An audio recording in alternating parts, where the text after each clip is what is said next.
Hi, everybody. This is Anna Hackman from Green Sisterhood, and I'm here with my host, Karen Lee. Karen, wave. I'm also here Hi, with Beth. Mike from CHEJ, and we're going to be talking about non-toxic school supplies. In fact, CHEJ has been a leader over the years with producing a school supply, a list of what's good for us to buy, and it's coming out August 1st. But we wanted to get the first get tabs on Mike right away because everybody I know is out there shopping with school supplies and looking for school supplies. So, Mike, I'm going to bring you right up on the Hangout. Hold on one second.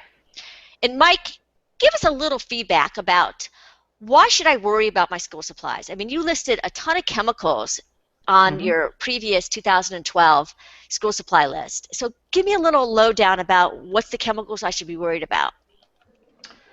Great. Well, many popular children's back-to-school supplies are actually often made out of vinyl plastic, which is the most toxic plastic for children's health and the environment. It's hazardous from production to use to disposal. In fact, there's no other plastic on the planet that poses as many or significant environmental health hazards, particularly to children's health. We did a study last year that found that many popular children's school supplies, including those manufactured by Disney, are loaded with high levels of toxic phthalates, chemicals that have been banned in children's toys, yet allowed in popular school supplies. So the concern is that when children use and handle these school supplies made out of vinyl, they can in turn be exposed to potentially hazardous levels of phthalates. So I know that you also mentioned, like, I think it was cadmium. There's a whole bunch of other chemicals too that you mentioned that are in Mhm. school supplies. Yeah, yeah, absolutely. So vinyl is unique from many other plastics in that it often requires the use of chemical additives to soften it, to plasticize it, or to stabilize it. This includes lead, it also includes cadmium, both of which are often used as stabilizers in vinyl plastic. Another set of chemicals are called organotins. And these chemicals are added to the plastic so that it doesn't degrade.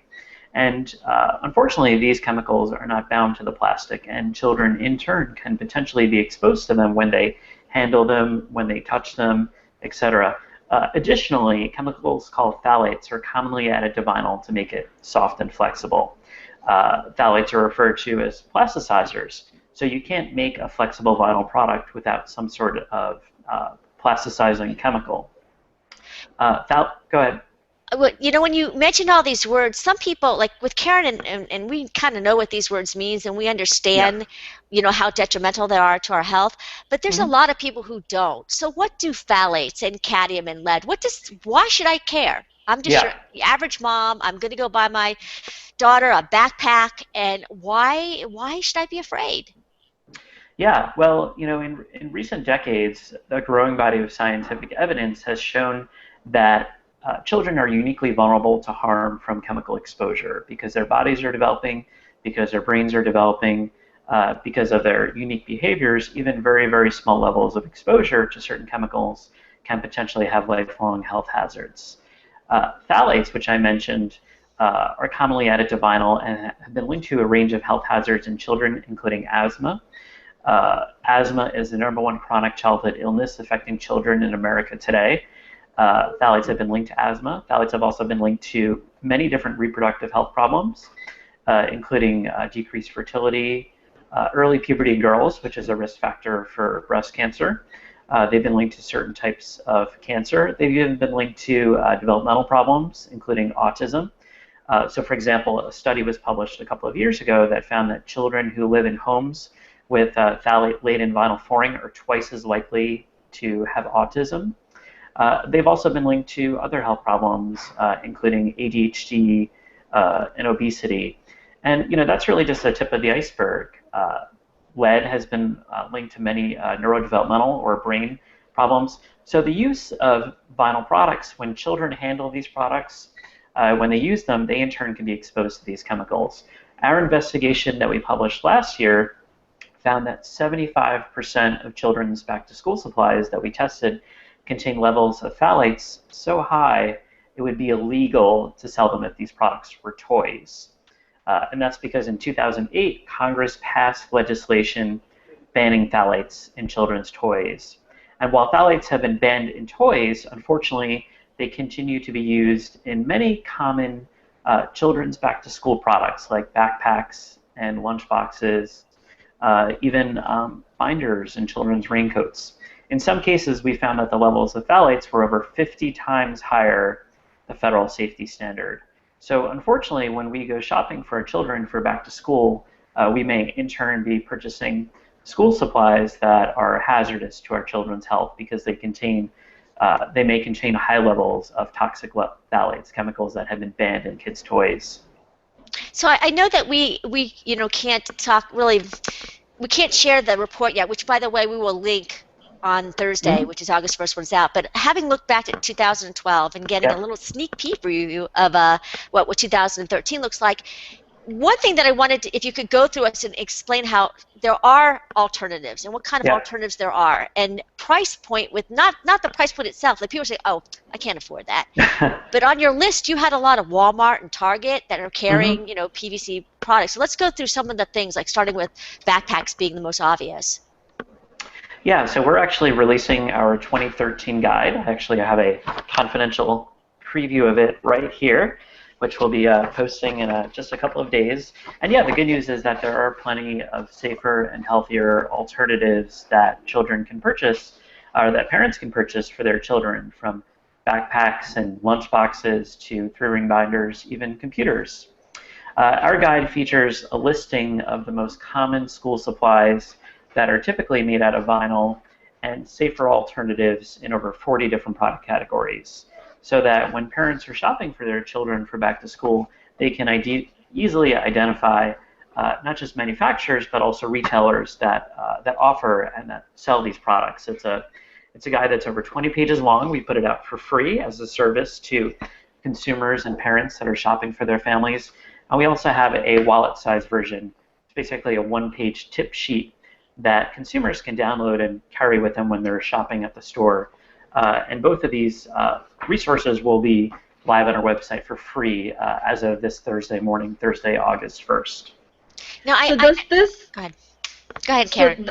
So does this guide include all the chemicals that you should avoid, as well as retailers where you can go to buy safe products? In a way it does. The guide discusses the hazards of vinyl from production to use and disposal, and it has information on how you can identify products that are vinyl, because there are some things that you can do as a consumer when you're out shopping in a store to actually identify products that are made out of PVC. It includes quick tips, simple tips that you can follow when you're shopping for certain product categories, whether it be modeling clay or computers or binders. It also has information about other plastics to avoid, because of course, with over 80,000 chemicals on the marketplace, we know that there's other hazardous plastics of concern that are sometimes also found in vinyl school supplies. And then also it has some information on steps that we as parents and consumers can take to encourage our schools, our children's schools, to actually buy greener products, because of course, it's not just the products that we're buying as parents or consumers for our children or our families, but also we're very much concerned about the products that schools purchase, from computers to different office supplies that children may in turn come in contact with when they go back to school this August and September. So should parents take this list and bring it to school and tell this principal and the school administrators, hey, listen, do you know about this? And hand it out to the PTA members possibly? Would that be a good idea? Oh, absolutely. Yeah, that's a terrific suggestion. We've actually worked with a PTA here in New York State. Just actually last year, the New York State PTA passed a resolution at their statewide convention in November calling on schools across the state of New York to take steps to reduce the purchase of office supplies, school supplies, even building materials that are made out of this poison plastic. And they're not alone. New York. Yes, and it's not just the PTA. The New York State United Teachers, the union that represents thousands of teachers across New York State, they're one of the biggest teachers unions in the country, if not the biggest. They also passed a resolution at their convention. I think that was also in the fall, calling on schools across the state of New York to purchase PVC-free office supplies and building materials. So increasingly, we're seeing organizations that represent parents and teachers taking steps. But as individual parents, absolutely, we definitely encourage parents to talk with school officials, whether it be your principal or even your teacher, to encourage your school district to purchase PVC-free products. Because again, it's not just the products that we as consumers, as parents buy for our children, but also it's the products that schools purchase as well. And Sure. we've also put together actually a purchasing guide. In addition to our 2013 Back to School guide, we've actually developed a green purchasing guide that you can actually give to school purchasing officials. So that's an additional resource that we published actually just a couple months ago that is available on our website. That's available at chej.org/green purchasing. We'll put that link up on our post as well. Mike, you said something that was really cute in the the 2013 bulletin that I thought was adorable because I'm a gardener. You said if it's 3, leave it be, which is kind of like reminds me of poison ivy. So can you just give back a little tip of what is it if I walk into a store, I don't have your guide, what's the first 3 things that I need to know when I pick up that backpack, that lunch pack, that reusable bottle? What is one of the things that I need to know using your 3 adage? So we have a little saying which is which you kind of picked up on there, and that is bad news. Just remember, bad news comes in 3s. Don't buy PVC. And the reason we say that is because if you look at the recycling symbol of a product, oftentimes there will be a number and or letters inside or underneath the recycling symbol. And most consumers, most folks don't actually know that that actually signifies what type of plastic that product is made out of. So products that have the numbers 3 inside the recycling symbol, that indicates that the plastic is made out of PVC, the poison plastic, the most toxic plastic for children's health and the environment. Sometimes it also is accompanied with the letters V or PVC. So we recommend consumers, parents, when you're out shopping for school supplies, for products, you want to remember bad news comes in 3s, don't buy PVC. Look for products. If a product says that it contains PVC or is made out of vinyl, that's definitely a product that you want to avoid because there's a very good chance that it may contain phthalates, lead, cadmium, or other chemicals that are harmful to children's health. Additionally, we're finding that as the market has shifted, as more and more manufacturers and retailers have begun moving away from this toxic plastic, we're seeing that more and more companies are actually marketing their products as not containing vinyl. So we also recommend that consumers look for office supplies and school supplies that are labeled PVC free. So if you go into Target, if you go into Walmart, if you go into Staples, increasingly we're seeing more and more children's school supplies actually labeled as being PVC free. So that's a simple thing that you as a parent or a consumer can do to identify a safer product for your child. If, as you said, you don't have the guide with you. A couple of other quick tips that I think are important. A lot of the backpacks, those with the shiny plastic designs, those often contain PVC and phthalates. In some cases, our investigation last year found that levels of phthalates in some of those backpacks 20, 30, even 50 times higher the safety standard for children's toys. So look, you want to avoid the backpacks that contain that shiny plastic design. For lunch boxes, look for lunch boxes that are made PVC free. Due to the work of our organization and many allied organizations across the country, many leading lunchbox companies no longer use vinyl, the poison plastic. So you want to look for lunch boxes that contain the PVC-free logo. You're actually also involved in a campaign, I think, with Lori of Groovy Green Living about Disney and taking the PVC out of their backpacks. Yeah, that's a really good point. So after we published our report last year, which found phthalates widespread in children's back-to-school supplies, Lori from the Groovy Green Living blog, a good ally of ours, she started a petition on change.org because our investigation particularly found that Disney was a really bad actor.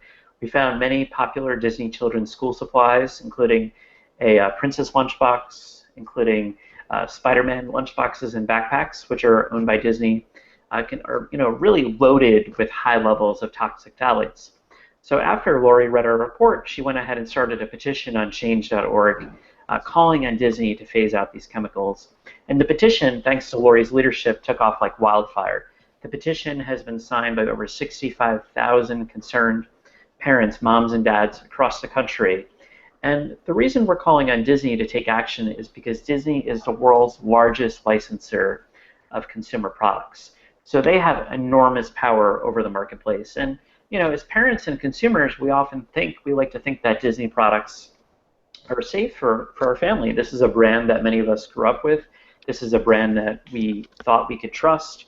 But unfortunately, our investigation found that many common and popular Disney school supplies contain really high levels of these toxic phthalates. So as the world's largest licensor of consumer products, we think that they have not only a moral responsibility, but also they have the power to fundamentally change the marketplace. They have the power to get toxic vinyl plastic out of their products. And the company has actually announced that by the end of this year, by the end of 2013, they are developing what they call a restricted substance list. They're developing a list of chemicals of concern to avoid in the products. So we're calling on Disney to do the right thing for our children's health and to prioritize vinyl and phthalates as part of their restricted substance list. We think, we know they can do the right thing. We want them to do the right thing. We've been doing all sorts of activities over the past year. In addition to Lori's petition, we organized a social media day of action on Valentine's Day, where concerned parents and consumers basically called on Disney to have a heart on Valentine's Day to get these hazardous chemicals out of their products. At their shareholder meeting in the spring, we organized an event in Phoenix, Arizona, where concerned citizens, shareholders, members of the Sierra Club passed out flyers to investors calling on Disney to eliminate these chemicals. And following up the report we published last year, right now we are in the process of trying to raise money to test more children's back-to-school supplies, including Disney products, and we're hoping to release that information at the end of this August. We're doing a crowdfunding campaign on Indiegogo right now as a way to kind of raise money so we can do the testing, as it's quite expensive to do so.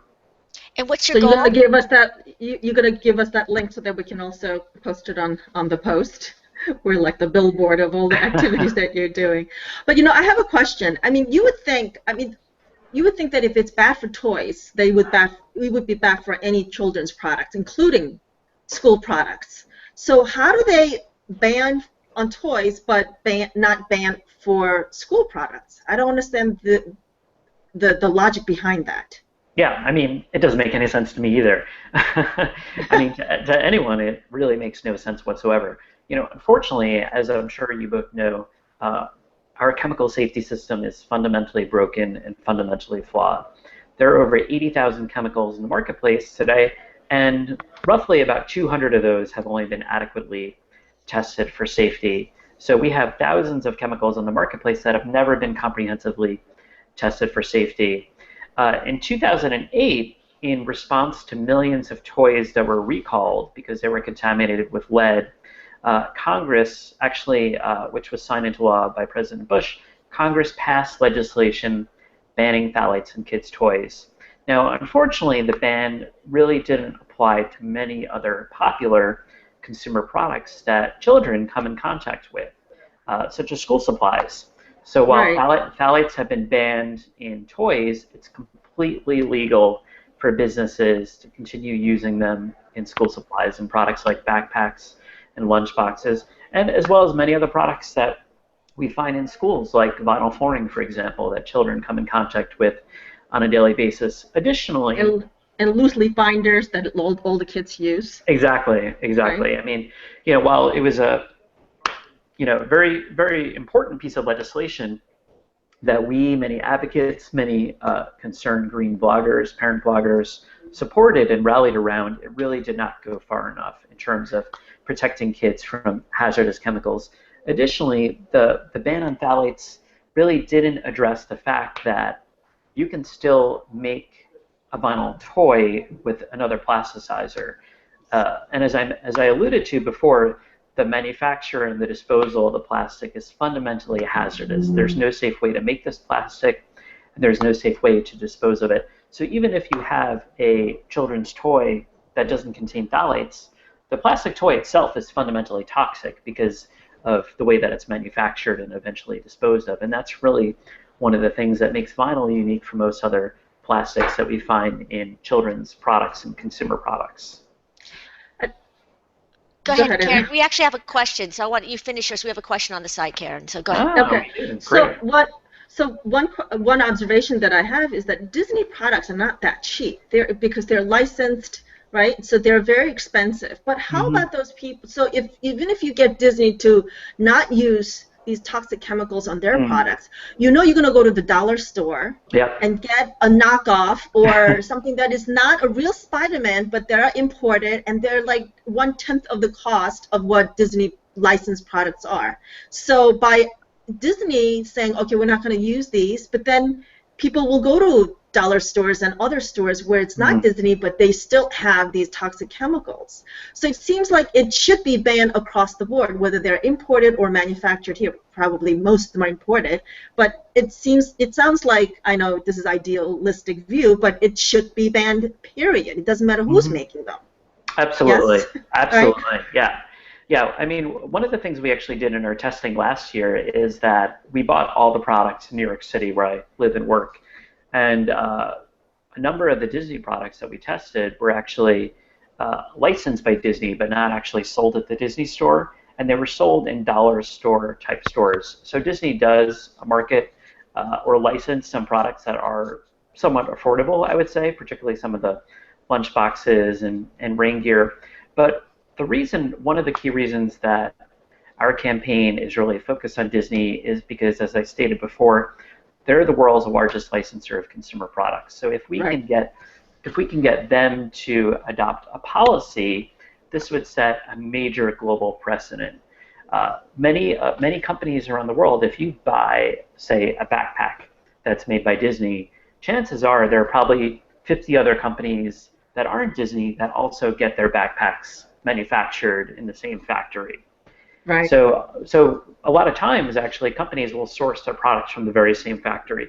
So if we can get a company like Disney to utilize their market pressure and market power that they have as a huge multi-billion-dollar business, we think that that can really go a long way in cleaning up global supply chains. But of course, one company is not enough. One retailer is not enough. Absolutely, we need really for Congress to take steps to regulate and ban hazardous chemicals and hazardous materials like vinyl. From production to use to disposal, vinyl releases not just phthalates, but mercury, dioxins, which are considered to be some of the most toxic chemicals on the planet, vinyl chloride, which is a known human carcinogen. And so we really need Congress to step in and take steps to safeguard our children's health. And thankfully, we're actually beginning to see momentum in Congress. There's now, bipartisan legislation that has been introduced that, while flawed in many key ways, we think is a signal that there is hope that, whether it be this year or in the coming years, we're hopeful that Congress will take steps to reform our broken chemical safety system. Because, as parents, as consumers, certainly there's steps that we can take to reduce our exposure, to reduce our children's exposure to hazardous chemicals. Yeah, but we all can't just be chemical detectives. We can't just shop our way out of this problem. Yeah, it takes us so long to go shopping because you have to read everything, and you got to almost be a chemist. I mean, when we had Lindsay on, was it last week? Yes, last week. Yeah, we talked about this as well, and how it's, you need, I mean, Anna is a lawyer, I'm a chiropractor. We've both, we've come from the legal and the medical aspect of this whole chemical, and it's confusing as anything, and I can't imagine just an average person going to shop, and it's really, really overwhelming. But Anna, we should go after Universal. What do you think? Yeah, absolutely. Mike, I just wanted to have that question answered because it was really nice that someone posted it. Oh, that's great. Amy Ziff asks, she wants to know what your feeling is about EVA laminates. Well, I'm not familiar with Let me see what she laminates. Do you know says what exactly. Yeah, let me see what she says. you know what she's referring to in terms of the laminates? Yeah, hold on one I second. think those are the laminates that go on fabric. No, she says EVA laminates on kids' school supplies. Well, EVA is still a petrochemical plastic. So, it's still going to have environmental and public health impacts. But we do think that EVA is a much preferable plastic compared to vinyl for a couple of really important and fundamental reasons.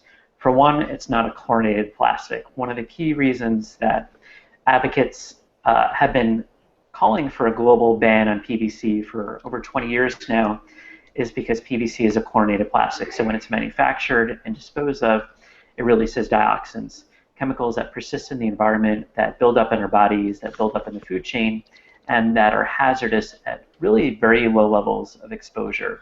Dioxins are so toxic that over 170 nations across the globe have enacted a global treaty to phase out sources of dioxin. And all of us are being exposed to dioxins because they build up in the food chain and they build up in our bodies. And even infants in the womb are being exposed to potentially hazardous levels of dioxin. And so this is a key reason why other polymers like EVA are preferable to PVC because it's not a chlorinated plastic, so it doesn't release dioxins, really dangerous chemicals. So that's one reason why EVA is preferable.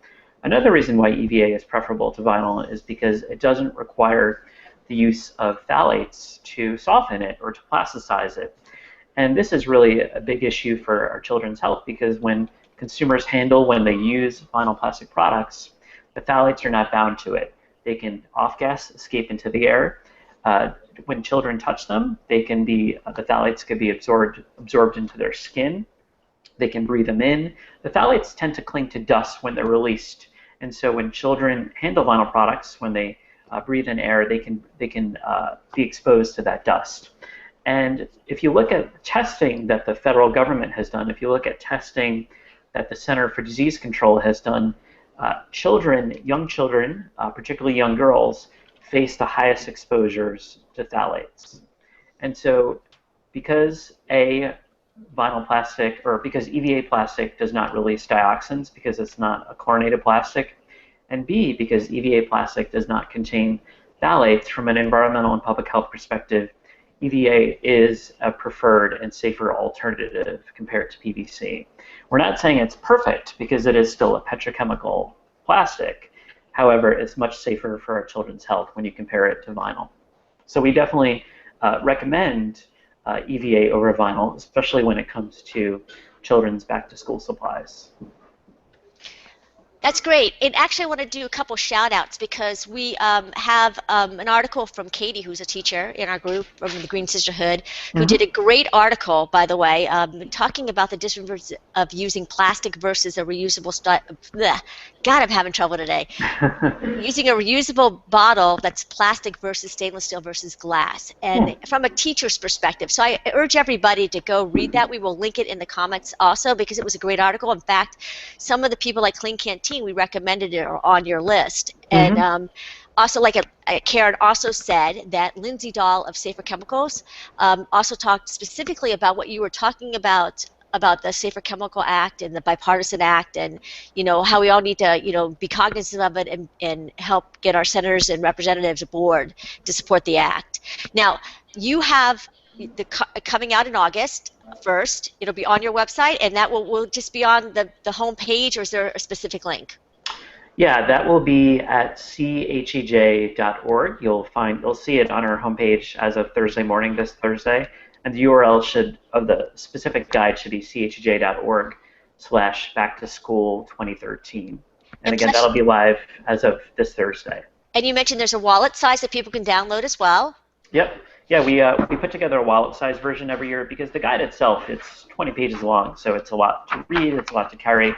So we actually have, right here, as you'll see, we have a wallet size version for shopping on the go. And you can actually literally fold it up and put it on your wallet. And it has a lot of quick tips, simple tips that you can follow, so that if you're shopping for a backpack or a lunchbox or another product, there's simple steps that you can follow so that you don't have to carry the giant guide with you, when you're out shopping. Do you have an app, Mike? Oh, I Do you wish. have an You app? know, Do you I wish.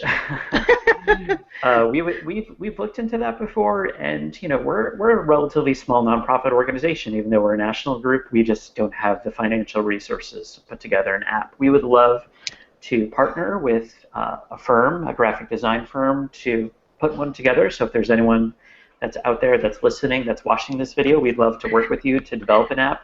there you Unfortunately, go.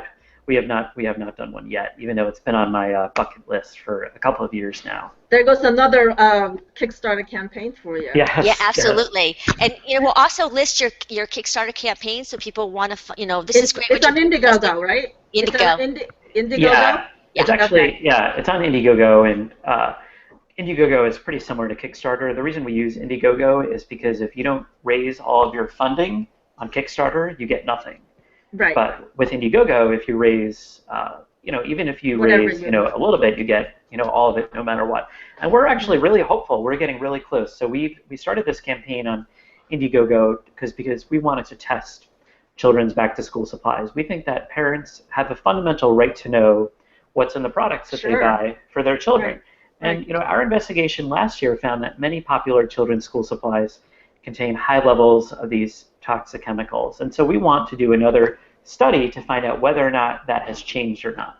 Unfortunately, laboratory costs are quite expensive. It costs about $470 a sample to test one single product. And how many wanna- chemicals can you test on one product? So we actually want to test for phthalates. I think it's about 6 or 8 phthalates, lead, cadmium, organotins, and vinyl plastic. So that's about a dozen chemicals right there. The phthalates testing is the most expensive. I think that's about $200 or $300 just to test for phthalates alone. So our goal is to test at least 10 popular children's school supplies, including Disney. We are planning on hiring an independent laboratory that is certified by the Federal Consumer Product Safety Commission. And so we're trying to raise about $4,700 to test products this summer. And we're actually well on our way to reaching that goal. We've raised over $3,300 just in the past couple weeks. We actually have about a week and a half left. The campaign ends next Thursday, which I think is August 8th or 9th.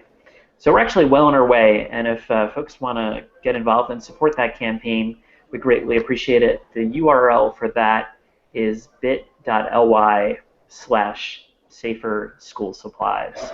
And we have a lot of perks that we've developed. For example, for donors that donate at different levels, we have free Different autographed prizes. books, different prizes.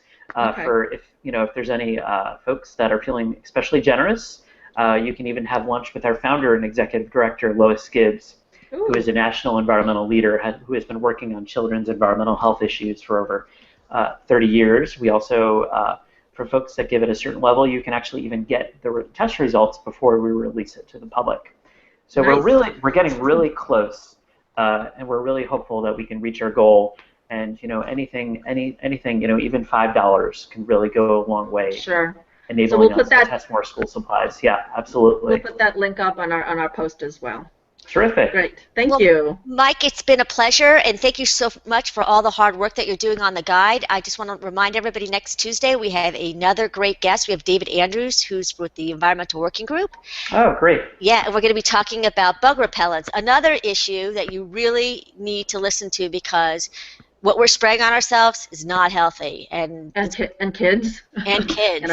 Absolutely. So that's coming up on Tuesday, 2 o'clock East Coast time. We'll be here. And another couple shout-outs.